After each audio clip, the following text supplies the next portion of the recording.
The Euros are nearly upon us, so I'm going to preview every single group. I'm going to give my predictions and thoughts on each team, who to look out for, who's going to have a stinker, and where I think each team is going to finish in each respective group. Let's start at the start. Group A. We've got Italy, Switzerland, Turkey, and Wales. Interestingly, 2 of these countries are named after animals in Wales and Turkey, so I'm not sure if that's got any relevance, but that's a fun fact. But let's start with Italy, who are for me a national team in resurgence. Now, they did fail to qualify for the World Cup in 2018, but ever since hiring Roberto Mancini as manager in May 2018, Italy is well and truly back as a superpower on the footballing stage. Mancini actually broke Italy's consecutive win record. It was 9, he took it to 11. Italy topped their Nations League group undefeated, and it was in a tricky group as well. They had Netherlands, Poland and Bosnia-Herzegovina in their group, and they also topped qualification for Euro 2020 with a perfect record of 10 wins from 10. In fact, the last time they lost a competitive match was in September 2018 against Portugal in the Nations League. As discussed, Mancini is the manager, and I absolutely adore Mancini. He's easily my favourite manager ever, and I'm really excited to see how he's going to perform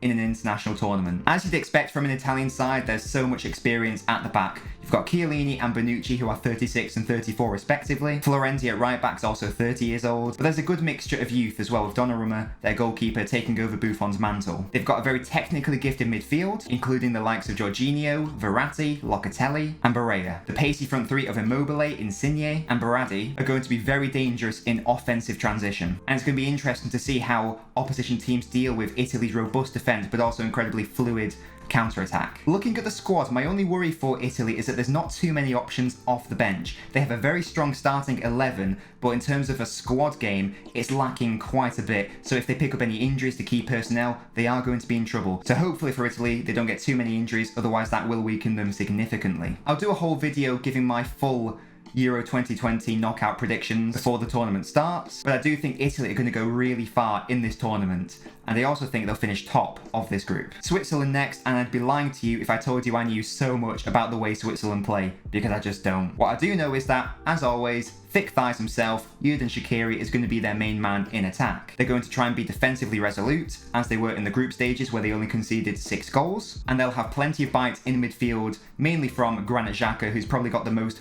aggressive name in the history of the world, Granit Xhaka.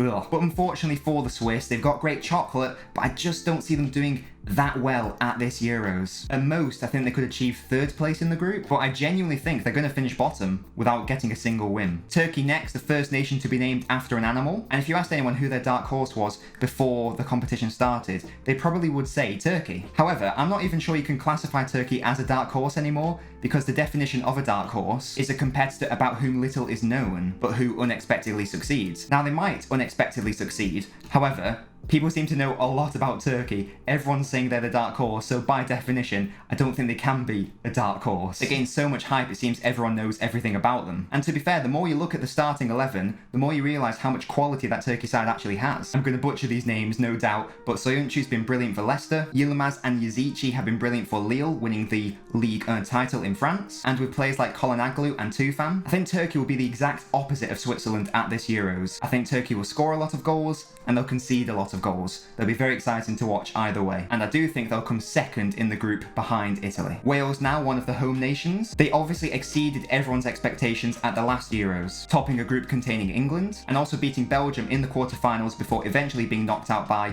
eventual winners Portugal. I'm not sure they can replicate that excellent performance in this very tricky group this time around, but never say never. The stars from their Euro 2016 campaign, Gareth Bale and Aaron Ramsey, are going to be crucial if they want to succeed, but Premier League fans can expect to see a number of young familiar faces, including Harry Wilson, Dan James, Ethan Ampadu, and Nico Williams. I wouldn't be surprised at all if Wales score a significant number of goals whilst the opposition is in defensive transition, utilising the pace and threat of that front three. I think plenty of people have already written Wales off, but I'm going to predict them to finish 3rd in the group, with the possibility to advance as one of the best placed 3rd place teams. This is a really strong group. I expect Italy and Turkey to go very far in this tournament, and who knows, maybe Wales and Switzerland will come up with some surprises. But that's it for Group A. I've got Italy 1st, Turkey 2nd, Wales 3rd, and Switzerland 4th. Comment your group stage predictions and stay tuned for the Group B preview. Make sure to like and subscribe to the channel if you haven't already. Make sure to join our football watch-alongs on Twitch and YouTube, and I'll see you for Group B.